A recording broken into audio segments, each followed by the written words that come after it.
Hello everyone, welcome to the Exia IAS academy. तो चलिए देखते हैं कौन से इम्पोर्टेंट न्यूज़ आर्टिकल हैं जो रेलेवेंट रहेंगे एग्ज़ाम पर्सपेक्टिव से। एडमिशन ओपन है, आप हमारे फाउंडेशनल कोर्स से जुड़ सकते हैं जिसमें हम आपको कम्प्रीहेंसिव कवरेज प्रोवाइड करेंगे पूरे सिलेबस का। उसी हिसाब से स्टडी मटेरियल भी दिया जाएगा। रेगुलर टेस्ट कंडक्ट करवाया जाएगा बिफोर प्री एंड मेंस, और उसी के साथ ध्यान रखिएगा कि हम वीकली टेस्ट भी कंडक्ट अभी करवा रहे हैं। एवरी संडे 50 क्वेश्चन का 50 एमसीक्यू का आपका ऑब्जेक्टिव टाइप एमसीक्यू का टेस्ट होता है, जिससे आपका प्रिपरेशन के साथ आप ये कंफर्म कर सकते हैं कि आपने जो भी पढ़ा है वो आपका कंसोलिडेट हुआ है या नहीं। एक्सपर्ट फैकल्टी के द्वारा जो भी गाइडेंस है वो प्रोवाइड किया जाएगा। वन ऑन वन मेंटोरिंग के तहत आपके जितने भी डाउट है उनको कैटर किए जाएंगे और आपको रिमेडियल क्लासेस जो है वो भी प्रोवाइड कर दी जाएंगी। इन हाउस लाइब्रेरी से जुड़ के आप अपना प्रिपरेशन को और अच्छी तरीके से आगे बढ़ा सकते हैं। फर्दर डिटेल में जानने के लिए आप कांटेक्ट कर सकते हैं हमारे ऑफिशियल कांटेक्ट नंबर जो है 6002417488। तो चलिए देखते हैं आज का पहला आर्टिकल। तो आज का पहला आर्टिकल बात करता है रिगार्डिंग सोशल स्टॉक एक्सचेंजेस। तो अभी सोशल स्टॉक एक्सचेंजेस कैसे जो सोसाइटी को ट्रांसफॉर्म कर सकता है और जो एनजीओज है, नॉन गवर्नमेंटल ऑर्गेनाइजेशन, उनको फंड प्रोवाइड कर सकता है। तो ये आर्टिकल उसके बारे में है। तो पहला तो जो की टर्मिनोलॉजीज है उसको थोड़ा समझने की हम कोशिश करते हैं। तो ये जो सोशल स्टॉक एक्सचेंज है ये होता क्या है? तो a dedicated segment of recognised stock exchanges like NSE and BSE. तो अभी हमें पता है कि हमारे देश में आपके दो मूल स्टॉक एक्सचेंजेस है।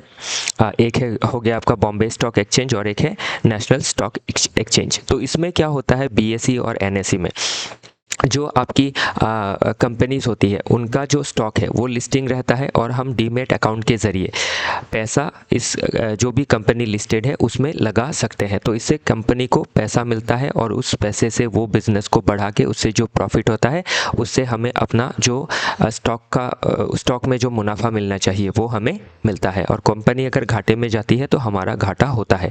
तो अभी क्या है, ध्यान रखिएगा कि जो स्टॉक एक्सचेंज है या फिर जो आपकी जो मार्केट है, फाइनेंस मार्केट, उस मार्केट में क्या हम ऐसा कुछ नहीं कर सकते हैं जिससे कि जो एनजीओ है, नॉन गवर्नमेंटल ऑर्गेनाइजेशन, या फिर जो एनपीओ है, नॉट फॉर प्रॉफिट ऑर्गेनाइजेशन, जो सोसाइटी के वेलफेयर के लिए काम करती है, पब्लिक वेलफेयर के लिए, जैसे हेल्थ हो, एजुकेशन हो, पॉवर्टी रिडक्शन के लिए हो, वुमेन एम्पावरमेंट के लिए हो, तो जो भी एनजीओ है या फिर नॉट फॉर प्रॉफिट ऑर्गेनाइजेशन है उनको क्या चाहिए, ह्यूज अमाउंट ऑफ फंड चाहिए ताकि वो सोशल सेगमेंट में या फिर सोशल डेवलपमेंट को इंश्योर कर सके।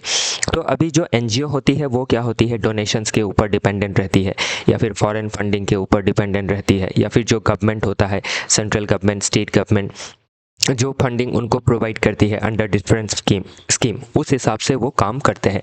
लेकिन उसमें क्या होता है, सभी जो नॉन गवर्नमेंटल ऑर्गेनाइजेशन है उनको फंडिंग के का क्रंचेस रह सकता है। तो जो नॉन गवर्नमेंटल ऑर्गेनाइजेशन है वो क्या कर सकती है, अपने डिफरेंट प्रोजेक्ट के लिए जो पैसे चाहिए उसको आपके नेशनल स्टॉक एक्सचेंज या फिर बॉम्बे स्टॉक एक्सचेंज में अपने स्टॉक्स को लिस्ट करवा के लोगों से पैसा आपका अक्वायर कर सकती है या फिर फंड मोबिलाइज कर सकती है। तो जो वो जिस तरीके से डिफरेंट प्रोजेक्ट रहेगा सोसाइटियल डेवलपमेंट के लिए, तो उस हिसाब से क्या होगा, वो आपके सोशल जो स्टॉक है वो कंपनी में जो एनएसई है और बीएसई है, national stock exchange and Bombay stock exchange, उसमें लिस्टिंग करवाएंगे। तो उसी को कहा गया है क्या, सोशल स्टॉक एक्सचेंज। तो सोशल स्टॉक एक्सचेंजेस के जरिए क्या होता है, जो सोशल एंटरप्राइजेस होती है जैसे एनजीओ हो, एनपीओ हो, ये फंड को रेज कर सकते हैं और उस फंड को वो सोसाइटी में इस्तेमाल कर सकते हैं। तो अभी जो आपकी एनजीओस है वो मोस्टली क्या करती है, आपकी सोशल डेवलपमेंट के लिए जो पैसे खर्चे करती है उससे इनकम जनरेशन जो है वो कम होता है, इन सोसाइटियल डेवलपमेंट होता है उससे। तो उसके लिए क्या है, जो भी समझ लीजिए फिलांथ्रोपिस्ट है या फिर कोई आपके समझ लीजिए छोटे मोटे बिजनेसमैन है या फिर जो सैलरीड एम्प्लॉय है, तो उनको जिनको भी मन रहता है कि मुझे डोनेट करना है सोसाइटी के लिए, तो वो उसमें क्या कर सकते हैं, डोनेट कर सकते हैं। मतलब सोशल स्टॉक एक्सचेंज में पैसा लगा सकते हैं सोसाइटी के वेलबींग के लिए। इसके साथ ऐसा भी होता है कि डिफरेंट जो सोशल प्रोजेक्ट होती है तो उसमें जो एनजीओ काम करता है उसमें एक छोटा मोटा फ़ी भी लगा सकते हैं। तो उस फ़ी से क्या होती है, आपकी जो एनजीओ होती है उनको कमाई होती है, तो उस कमाई से वो वापस क्या कर सकते हैं, उसको आपका इन्वेस्ट कर सकते हैं इन सोशल डेवलपमेंट। तो अभी इसमें क्या है कि जो सोशल स्टॉक एक्सचेंज का जो कॉन्सेप्ट है ये सोशल डेवलपमेंट के लिए आज के समय पे काफ़ी रिक्वायर्ड है। और इसका जो आपका सर्च है सोशल स्टॉक एक्सचेंज का जो आइडिया है, ग्लोबल ओरिजिन अगर देखें तो 2000 में देखा गया था। तो first social stock exchange launch हुआ था इन ब्राज़ील 2003 में। उसके बाद ये क्या हुआ, धीरे धीरे आपके डिफरेंट अदर नेशन ने भी सेम आइडिया को रेप्लिकेट किया, लाइक यूके हो, कनाडा हो, साउथ अफ्रीका हो, और इंडिया ने इसको कब अडॉप्ट किया, इन 2019। तो 2019 का जो यूनियन बजट था उसमें सोशल स्टॉक एक्सचेंज के बारे में निर्मला सीतारमन जी ने अनाउंस किया था। और उसके बाद क्या है, आपका जो सेबी है, सेबी के अंडर में ग्रुप का एक वर्किंग ग्रुप बनाई गई और उसके तहत आपका डिस्कशन करते हुए कि किस तरीके से सोशल स्टॉक एक्सचेंज को लाया जा सकता है, ऑपरेशनलाइज किया जा सकता है, उसके बारे में जो विचार विमर्श है वो किया गया। और उसके बाद 2023 से 25 के बीच में आपकी सोशल स्टॉक एक्सचेंज में क्या हुआ, मतलब Bombay stock exchange and national stock exchange में 50 से भी ज़्यादा जो नॉट फॉर प्रॉफिट ऑर्गेनाइजेशन है उन्होंने लिस्ट किया। और कितना फंड रेज किया, लगभग 100 करोड़ से भी ज़्यादा फंड जो है वो उन्होंने मोबिलाइज किया। तो जो आपके नॉट फॉर प्रॉफिट ऑर्गेनाइजेशन है या फिर एनजीओ है, उन्होंने 100 करोड़ से भी ज़्यादा का जो फंड है उसको रेज किया है। तो अभी इस फंड से क्या होगा, जो सोशल डेवलपमेंट है वो हम इससे अचीव कर पाएंगे बाय दिस डिफरेंट एनजीओ। इसके बाद आप देख सकते हैं जो CSR का जो फंड है, कॉरपोरेट सोशल रेस्पॉन्सिबिलिटी, जो कंपनीज एक्ट 2013 के अंडर मैंडेट किया गया है। तो जो कॉरपोरेट सोशल जो कॉरपोरेट्स है वो क्या कर सकते हैं, अपने CSR का फंड जो है इन सोशल स्टॉक एक्सचेंज में डिफरेंट एनजीओ को डोनेट कर सकते हैं।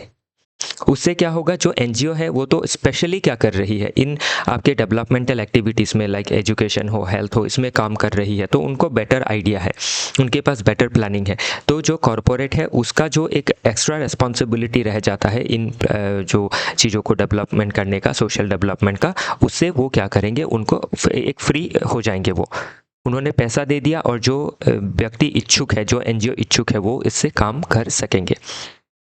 तो अभी इस जो आर्टिकल है इसका कोर आर्ग्यूमेंट यही है कि जो फंडिंग का गैप है उसको ब्रीच करना ज़रूरी है, क्योंकि जो बड़े बड़े एनजीओ है सिर्फ वही कुछ चंद एनजीओ जो है वही आपकी लिस्ट हुई है। तो इसमें क्या करना है, स्पेशली स्मॉल जो एनजीओस है उनको लिस्ट करवाना काफ़ी ज़रूरी है। तो वो चीज़ इसमें मेंशन की गई है। तो ये रहा इधर empowering small NGO and innovation, ताकि स्मॉल एनजीओ क्या कर सके, आपकी काफ़ी कम खर्चे में सोशल स्टॉक एक्सचेंज में वो अपने स्टॉक्स को लिस्ट करा सके। तभी क्या होगा, ब्रॉडर सोसाइटियल जो ट्रांसफॉर्मेशन है वो हम देख पाएंगे। और इसी के साथ और चीज़ें मेंशन की है कि जो इन्वेस्टर्स है और एनजीओ है उनके बीच में एक जो सिनर्जी है उसको मेंटेन करना काफ़ी ज़रूरी है। और उसी के साथ जो पैसा लगा रहे हैं उनको भी ये पता चलना चाहिए कि उनका जो पैसा है वो प्रॉपरली इन्वेस्ट हो रहा है। तो उसके लिए क्या करना होगा, इम्पैक्ट जो असेसमेंट है वो करना होगा। तभी हम क्या कर सकते हैं, देश का जो इंक्लूसिव डेवलपमेंट है उसको हम अचीव कर पाएंगे। तो इंक्लूसिव डेवलपमेंट के लिए हम सिर्फ गवर्नमेंट के ऊपर ही डिपेंडेंट नहीं रह सकते हैं। गवर्नमेंट हो, civil society organisations like NGO हो, पॉपुलेशन इन जनरल हो, फिलांथ्रोपिस्ट जो है वो हो, या फिर कॉरपोरेट सेक्टर हो, सभी को मिलके काम करना ज़रूरी रहेगा। तो वही इस आर्टिकल का मेन मुद्दा है। तो मैंने सोशल स्टॉक एक्सचेंज क्या है वो समझाया, सोशल स्टॉक एक्सचेंज कहाँ लिस्ट करेंगे, वो Bombay stock exchange and national stock exchange में। और जो सोशल स्टॉक एक्सचेंजेस है उनको रेगुलेट कौन करेगी, जो स्टॉक मार्केट को रेगुलेट करता है आपका SEBI, security and exchange board of India. Then government ने इन चीज़ों का सर्च कब हुआ ग्लोबल लेवल पे, वो हमने देखा इंडियन जेनेसिस जो है यूनियन बजट में आया। फिर रेगुलेशन के लिए सेबी ने वर्किंग ग्रुप को कंस्टिट्यूट किया और उसके बाद ऑपरेशनलाइज होने लगा। मुद्दा बस यही है कि जो छोटे स्टॉक एक्सचेंजेस है उनको भी लिस्टिंग करवाना काफ़ी ज़रूरी है उनके लिए। जो सेबी है उनको रेगुलेटरी जो नॉर्म्स है उनको लेक्स थोड़ा नॉर्म्स को सॉफ्ट करना ज़रूरी रहेगा। अभी चैलेंज अगर देखें तो क्या चैलेंज है सोशल स्टॉक एक्सचेंजेस को लेके, तो फंडिंग में आपकी प्रॉब्लम आती है। फंडिंग या फिर लिक्विडिटी कंस्ट्रेंट हम देख सकते हैं। तो जो आपका फिर जो पैसा आता है उससे सोसाइटी को कितना बेनिफिट हुआ उसके ऊपर जो एक असेसमेंट होना चाहिए, मेजरमेंट होना चाहिए, वो प्रॉपर तरीके से नहीं हो पाता है। फिर रेगुलेटरी एंड एलिजिबिलिटी का जो गैप है वो भी हम देख सकते हैं। इक्विटी एंड एक्सेस का इशू है, स्पेशली स्मॉल जो आपके एनजीओस है उनके लिए। इन्वेस्टर्स जो है उनके अंदर अवेयरनेस नहीं है, कम अवेयरनेस है और ट्रस्ट नहीं कर पाते हैं। एक स्केप्टिसिज्म रहता है जो इन्वेस्टर्स है कि मैं जो पैसा दे रहा हूँ वो एग्जैक्टली इन्वेस्ट हो रहा है या उसका मिसयूज़ हो रहा है, इस तरीके का जो एक कंसर्न है वो रहता है। बाकी ब्रॉडर सिस्टमेटिक बैरियर अगर देखें तो इकोनॉमिक जो वोलेटिलिटी है, इन्फ्लेशन बढ़ना, रिसेशन होना, तो इससे क्या होता है एनजीओ के ऊपर भी इम्पैक्ट पड़ता है। तो जो पैसा वो कलेक्ट करते हैं इन्फ्लेशन की वजह से क्या होता है वो जितना पैसा उनको मिला है वो क्या नहीं कर पाते हैं, जो खर्चा है वो एक्सीड हो जाता है अगर इन्फ्लेशन हुआ। और रिसेशन होता है तो जो कलेक्शन होना चाहिए एनजीओ को वो नहीं हो पाता है। बाकी जो की टर्मिनोलॉजीज है वो मैंने ऑलरेडी बताया है। सोशल स्टॉक एक्सचेंज क्या है, नॉट फॉर प्रॉफिट ऑर्गेनाइजेशन क्या है वो हमें पता ही है, सेबी क्या है, तो ये एक रेगुलेटरी बॉडी है। फिर zero coupon zero principal instrument क्या है, तो ये सोशल स्टॉक एक्सचेंज के लिए कि जो भी आपके इन्वेस्टमेंट आता है बाय द इन्वेस्टर्स और बाय द फिलांथ्रोपिस्ट, तो वो क्या रहता है, एक zero coupon zero principal instrument होता है कि आपको उसमें कोई रिटर्न नहीं मिलेगा। कोई एक दो स्टॉक एक्सचेंजेस में मिल सकता है सोशल स्टॉक में, जिसमें समझ लीजिए कि थोड़ा बहुत कमाई होता हो, लेकिन ये जो इंस्ट्रूमेंट है ये स्पेशली डोनेशन जैसा ही है। ये आप डोनेट कर रहे हैं, फिलांथ्रोपिक एक्टिविटी कर रहे हैं, तो इसीलिए ज़ीरो कूपन ज़ीरो प्रिंसिपल, जो अमाउंट आपने दिया है वो आपको रिटर्न नहीं मिलेगा। फिर फॉर प्रॉफिट एंटरप्राइज, तो बहुत सारे सोशल जो आपके ऑर्गेनाइजेशन है वो प्रॉफिट के लिए भी काम करते हैं। जैसे उसे समझ लीजिए कोई आपकी जैसे कि कोई आपका सेल्फ हेल्प ग्रुप है या फिर आपका ऐसा भी कोई फार्मर प्रोड्यूस जैसे कोई आप समझ लीजिए कि कॉरपोरेशन बना रही है, तो इनिशियली वो क्या कर रहे हैं कि आपकी इकोनॉमिक ग्रोथ के लिए वो या फिर रूरल डेवलपमेंट के लिए कोई एंटरप्राइज बना रहे हैं, तो वो क्या होगा, एक प्रॉफिट एंटरप्राइज होगा। तो उनको अगर प्रॉफिट होता है तो वो जो इन्वेस्टर्स है उनको भी कुछ थोड़ा बड़ा रिटर्न दे सकते हैं। बाकी डीमेट क्या होता है, एक अकाउंट है डीमेटेरियलाइज अकाउंट, जो हम ऑनलाइन खोल के क्या कर सकते हैं, इन्वेस्ट कर सकते हैं या फिर डोनेट कर सकते हैं। सोशल इम्पैक्ट मेजरमेंट क्या है, तो एक टूल है कि जो भी पैसे आए हैं उसका अच्छा से इस्तेमाल हुआ है या नहीं। ई आईपीओ डोनेशन क्या है, तो आईपीओ हो गया इनिशियल पब्लिक ऑफरिंग, तो जो भी शेयर होता है वो जब पहले मार्केट में आता है तो उसको कहा जाता है आईपीओ। तो अगर इलेक्ट्रॉनिक प्लेटफॉर्म के ज़रिए उसको बेचा जाएगा तो उसको कहा जाएगा ई आईपीओ, और जो डोनेट करेंगे तो वो हो जाएगा ई आईपीओ डोनेशंस। ओके, बाकी अगर लॉजिकल एंड फिलोसॉफिकल बेसिस से देखें तो गांधी जी ने ट्रस्टीशिप का एक जो आइडियल है या फिर कॉन्सेप्ट है वो दिया था। गांधी जी ने कहा था कि जो भी कैपिटलिस्ट है या फिर जिनके पास भी वो बहुत ज़्यादा वेल्थ है या फिर वेल्दी है, तो उनको अपना जो वेल्थ है उसको सोशल वेलबींग के लिए खर्चा करना चाहिए, सोसाइटी के लिए खर्चा करना चाहिए। तो इसमें हम सोशल स्टॉक एक्सचेंज में गांधी जी का जो आइडिया है उसका इस्तेमाल हम देख सकते हैं। फिर स्टेक होल्डर कैपिटलिज्म क्या है, इसमें जो भी कैपिटलिस्ट है उनको जो पैसा है वो ऐसा नहीं समझना है कि सिर्फ उन्हीं का है, वो उस पैसे के स्टेक होल्डर ही है। तो उनको क्या करना है, सिर्फ प्रॉफिट पे, अपने पर्सनल प्रॉफिट पे, पर्सनल गेन पे ध्यान ना देते हुए जो भी प्रॉफिट है उसको सोशल वेलबींग के लिए भी खर्च करना ज़रूरी है। तो ये दो इम्पॉर्टेंट आपके फिलोसॉफिकल बेसिस में रहेंगी। बाकी इसमें लिंकेजेस दिखाया गया है, ये सभी चीज़ें जो पढ़ाई उसी में से आपका आप पढ़ेंगे तो ये सेल्फ एक्सप्लेनेटरी है, आपको समझ में आ जाएगा। नेक्स्ट जो आर्टिकल है वो बात करता है कि किस तरीके से जो एग्रीकल्चर है या फिर जो हमारा फूड हैबिट है वो क्या कर रहा है, आपका जो क्लाइमेट है उसको चेंज कर रहा है या फिर क्लाइमेट का जो भविष्य है उसको निर्धारण कर सकता है, उसके ऊपर ये आर्टिकल बात करता है। तो फूड क्या है, as a driver of climate change है, क्योंकि फूड प्रोडक्शन प्रोडक्शन में अभी जो एंथ्रोपोसिन एरा है, तो एंथ्रोपोसिन एरा कौन सा है, जो आज का एरा है, जिसमें ह्यूमन बींग जो क्या कर रहे हैं अपनी एक्टिविटीज से, वो चाहे एक्सपेंडिंग एग्रीकल्चर हो, इंडस्ट्रियलाइजेशन हो, उसके ज़रिए जो आपका नेगेटिव इम्पैक्ट पड़ रहा है एनवायरनमेंट के ऊपर, उसके रिगार्डिंग ये जो लाइन है ये बात करता है। तो इसमें ये चीज़ कही गई है कि जैसे आज के समय पे जिस तरीके से एग्रीकल्चरल प्रैक्टिसेस है कि एग्रीकल्चर को एक्सपांड करना, बहुत ज़्यादा आपका पेस्टिसाइड्स, फर्टिलाइज़र, हार्बिसाइड, वीडीसाइड का इस्तेमाल करना, जिससे एनवायरनमेंट के ऊपर काफ़ी नेगेटिव इम्पैक्ट पड़ रहा है। एक तो ग्रीन हाउस गैस इमिशन हो रहा है, लैंड यूज़ का जो पैटर्न है वो चेंज हो रहा है, जिसके वजह से बायोडाइवर्सिटी लॉस हो रहा है, सॉइल का जो डिग्रेडेशन है वो देख सकते हैं, और जो फॉस्फोरस और नाइट्रोजन एनपीके जो इस्तेमाल किया जाता है, जो केमिकल फर्टिलाइज़र है, इससे रन ऑफ होता है, मतलब बह के जो पानी के बहाव से जो आपकी फर्टिलाइज़र है वो फ्रेश वाटर में पहुंच जाती है, और उसमें जाके क्या होता है, यूट्रोफिकेशन होता है, जो एक आप ग्रीन परत देखते हैं ना वो आ जाता है। इससे क्या होता है, ग्रीन परत के नीचे जो पानी है और जो इकोसिस्टम है, जिसमें मराइन जो आपकी पूरी इकोलॉजी है या फिर प्लांट एनिमल है जो सस्टेन कर रही है, वो ख़त्म होने लगती है, क्योंकि सन का पेनिट्रेशन नहीं हो पाता है और आपकी जो फोटोसिंथेसिस है वो नहीं हो पाती है। तो इसीलिए यूट्रोफिकेशन क्यों होता है, because of modern agricultural practices, जो क्या हार्म करती है, जो एनवायरनमेंट है, मैराइन एनवायरनमेंट हो या फिर टेरेस्ट्रियल एनवायरनमेंट हो, दोनों को ही हार्म करती है। तो इसमें हमें क्या लेना है, पॉलिसी एंड कंजम्पशन को, कंजम्पशन का जो मिसमैच है वो देखना काफ़ी ज़रूरी है। ऐसे पॉलिसीज़ लेने हैं जिससे जो फार्म प्रोडक्शन है वो आपका एरिया को ना बढ़ाते हुए एक छोटे एरिया में प्रिसीजन फार्मिंग के ज़रिए हम क्या कर सकते हैं, बेटर आपका फूड प्रोड्यूस कर सकते हैं और लोगों को बेटर फीड भी कर सकते हैं।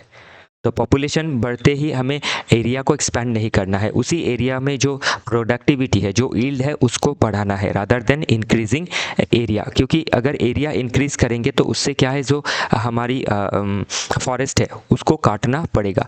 देन ईट, एक लांचेट का रिपोर्ट आता है ईट करके, तो उसमें ये चीज़ बताई गई है प्लेनेटरी हेल्थ डाइट, कि किस तरीके से हमें एक हेल्दी डाइट लेना है, किस मात्रा में लेना है, डेली, वीकली, जिससे कि आपका क्या है, ह्यूमन हेल्थ भी ठीक रहे और जो एनवायरनमेंट है वो भी ठीक रहे। तो इसीलिए इसको इम्प्लीमेंट, प्लेनेटरी हेल्थ डाइट को हमें क्या करना है, इम्प्लीमेंट करना काफ़ी ज़रूरी है।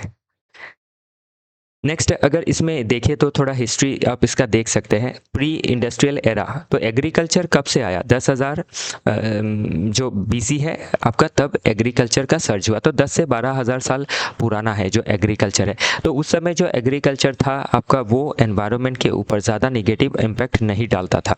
लेकिन जब इंडस्ट्रियल रेवोल्यूशन आया और जब आपका mechanisation and synthetic fertiliser develop होने लगा अंडर हेबर-बॉस प्रोसेस, तो उससे क्या हुआ, यील्ड तो बढ़ा, नो डाउट, लेकिन जो ग्रीन हाउस गैस है उसका एमिशन भी काफ़ी ज़्यादा होने लगा।